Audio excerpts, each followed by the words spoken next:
今天我们来说一个新颖的话题啊，土壤普查。可能很多人都没有听说过这个词儿，这也不奇怪。新中国建国以来，一共进行过2次土壤普查。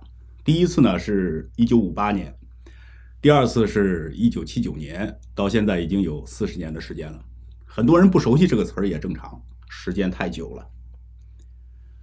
国务院2月16号印发了关于开展第3次全国土壤普查的通知，决定自2022年起开展第3次全国土壤普查，历时4年时间全面查清农用地土壤质量家底。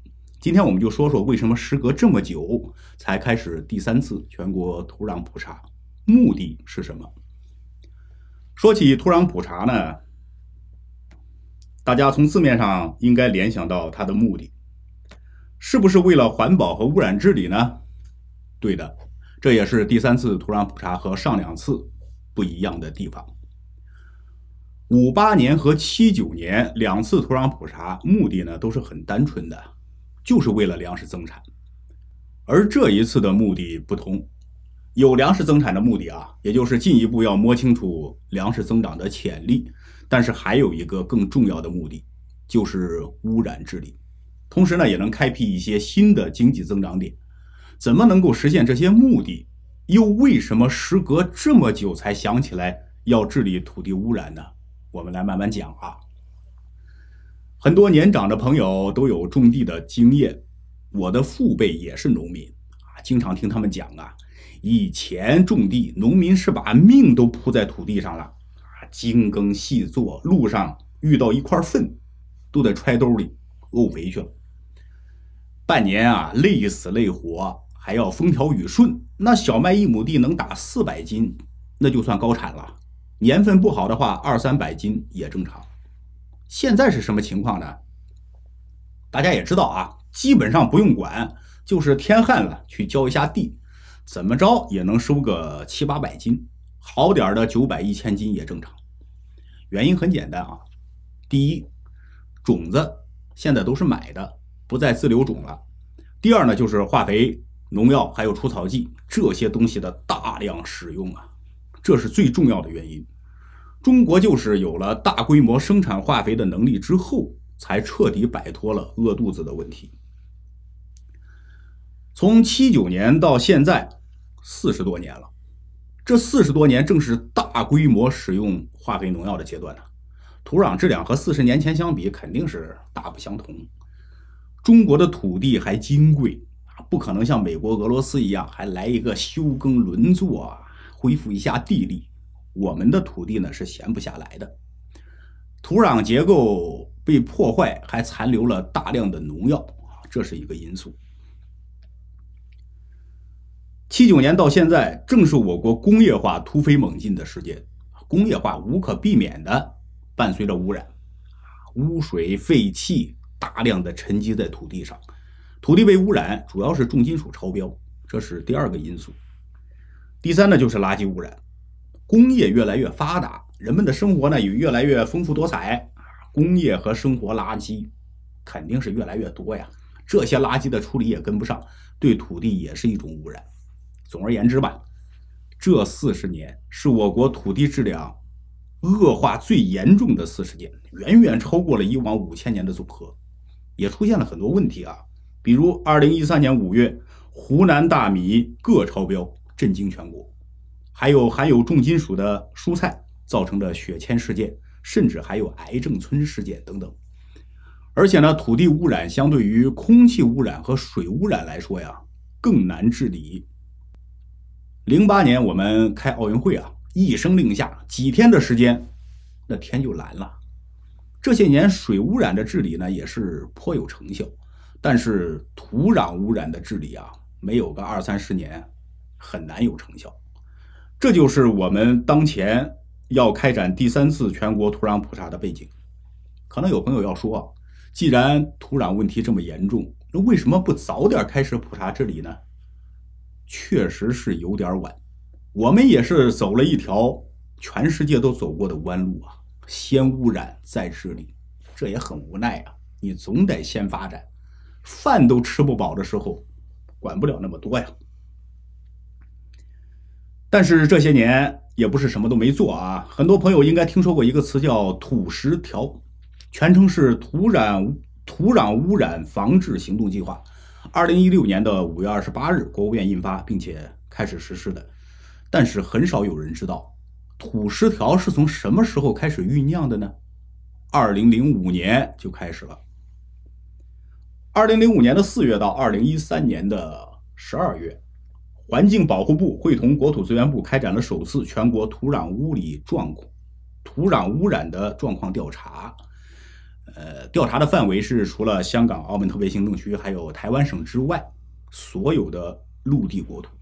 实际调查的面积约630万平方公里，基本上就掌握了全国土壤环境的总体状况。2014年，环境保护部会同国土资源部联合公布了全国土壤污染状况调查公报。结果怎么样呢？触目惊心呐，非常的不乐观。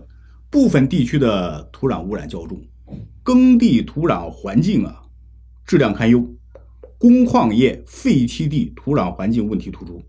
全国土壤总的点位超标率是 16.1%， 耕地土壤点位超标率 19.4%。我们回忆一下就知道，2014年左右那个污染是非常严重的，现在呢已经好多了。这一次开展第3次全国土壤普查，也可以是对土10条执行6年以来的成效做一个初步的检验。土10条计划是在2030年，全国的土壤环境质量是稳中向好，农业用地和建筑用地的土壤环境安全能够得到有效的保证，土壤环境的风险得到全面的管控。到本世纪的中叶，土壤环境质量全面改善，生态系统实现良性循环，这是我们最大的目标。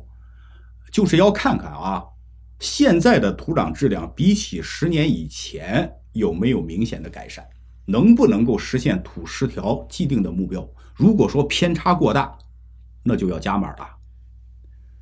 这是治理土地污染的方面，与前2次土壤普查目的不同。还有一个目的不同的地方，就是研究规划新的经济增长点。说到这个话题，可能很多人都想到了，是不是利好环保、土地检测、土壤修复这些行业那这是肯定的中国的经济呢，首先你要看政策，政策扶持的行业都差不到哪儿去。但是我们提醒一点这只是长期利好，不是让我们到股市里去短线操作的。等消息出来了，你再去炒作，那就晚了，只能让别人给割了韭菜，不可跟风温馨提醒一下。新的经济增长点呢，不仅是刚才提到的那些行业，还有一些潜力更深的行业。我来举个例子土壤普查的通知明文指出，有这么一句话未利用地重点调查与可开垦耕地资源相关的土地，如盐碱地等。这一句我们就要结合其他的新闻来看了这几年呢，我们国家在盐碱地农作物方面取得了很多成绩，比如说盐碱地种大豆，农业部印发了“14五”期间全国种植业发展规划文件里边就提到了开发盐碱地种大豆。这个背景是什么呢？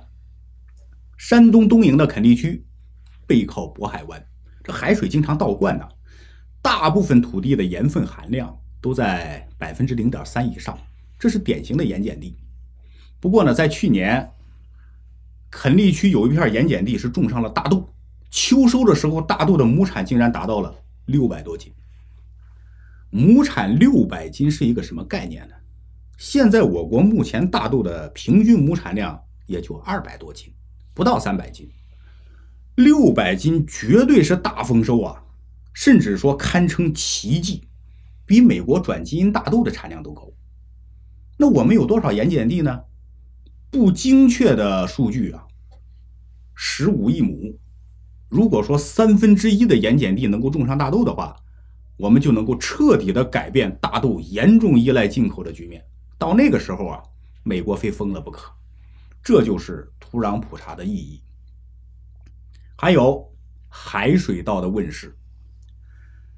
袁隆平院士去世了，但是呢，也留下了非常宝贵的遗产，海水稻就是其中之一。目前的试验性海水稻亩产已经能够达到800斤了。就这些农业新科技的成果呀，也就是这几年才蓬勃发展起来了。所以呢，相关的准备工作都要跟上。我们到底有多少盐碱地？盐碱化的程度怎么样？适合发展哪些抗盐碱化的农作物？你总要有一个基本的数据吧，做到心中有数才行。这也是第3次土壤普查的意义所在啊。这还只是其中一个例子，一个盐碱地就有这些意义，还有更多的目的。比如文件中还提到啊，普查内容里的立地条件普查，就是普查地形地貌、水文地质等。普查地形地貌、水文地质有什么用呢？我再来举一个例子啊，大家应该都听说过抽水蓄能吧，就是电多的时候把水抽到山顶的水库，需要用电的时候从山顶呢放水发电。这主要是为了解决新能源发电不稳定的问题啊，用来蓄能调峰的。但是你这个蓄能的水电站不能随便找个地方乱建的，有一个合适的地形地貌和水文条件，能够少花钱多出效果。以上我举的这些例子呀，只是代表，还有更多的实用性的东西。但是这些东西呢，都是这些年才逐渐成熟发展起来的，以前是没有太大的实施价值。现在呢，时机成熟了，也到了大规模上马的时候了，基础研究需要跟上啊。这就是为什么我们时隔40年才开始进行第3次全国土壤普查的根本原因。也就是随着我国科技树的逐步点亮，新的经济增长点慢慢浮现，经济结构也开始转型了。为了这些新技术、新项目的上马运行，奠定一个第一手材料的基础。这个第一手材料呢，要具备现实性，从现在开始大概是需要4年的时间，2025年出结果。有人问了啊，怎么需要这么长的时间呢？其实也好理解，中间的工作量是很大的。第2次土壤普查1979年开始，到了1985年才结束，用了6年的时间。现在的情况更加的复杂了，4年的时间还是可以理解的啊。希望呢能够如期顺利的完成，为咱们国家下一步的决策提供详尽的资料参考。好了，朋友们，关于第3次全国土壤普查，咱们今天就说这么多。感谢观看，下期节目再见。